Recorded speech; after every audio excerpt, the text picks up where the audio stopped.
নমস্কাৰ আকৌ এটা আজি লিভিং ৱৰ্ড আপোনালোকলৈ লৈ আহিলোঁ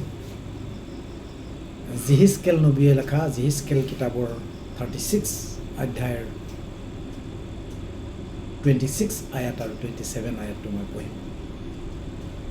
মই তোমালোকক এক নতুন হৃদয় দিম আৰু তোমালোকৰ অন্তৰত এক নতুন আত্মা স্থাপন কৰিম আৰু মই তোমালোকৰ শৰীৰৰ পৰা শিল ৰূপ মন গুচাই তোমালোকক মাংসৰূপ মন দিম আৰু মই তোমালোকৰ অন্তৰত মোৰ আত্মা স্থাপন কৰি তোমালোকক মোৰ বিধিবিলাকত চলাম, তাতে তোমালোকে মোৰ শাসন প্ৰণালীবোৰ পালন কৰি সেইমতে কাৰ্য কৰিবা।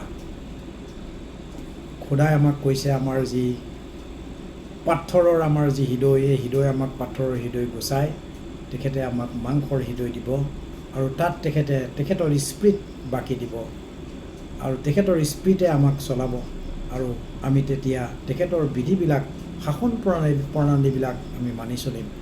অৰ্থাৎ আমি জীৱনত সোমাম, অৰ্থাৎ আমি তেতিয়া আমি যি আগতে পাপী আছিলোঁ পাপৰ পৰা আমি মুক্ত হ'ম। আমি আগতে যিমানবিলাক বান্ধনত আছিলোঁ শয়তানৰ সকলো বান্ধনৰ পৰা আমি মুক্ত হ'ম তেখেতৰ যেতিয়া আমি স্পিৰিট পাম। এনেকুৱাই বাক্যবিলাক দি থাকিম।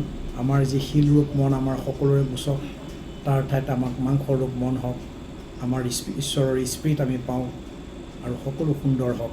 ধন্যবাদ বন্ধুসকল, জয় মাছি, থেংক ইউ।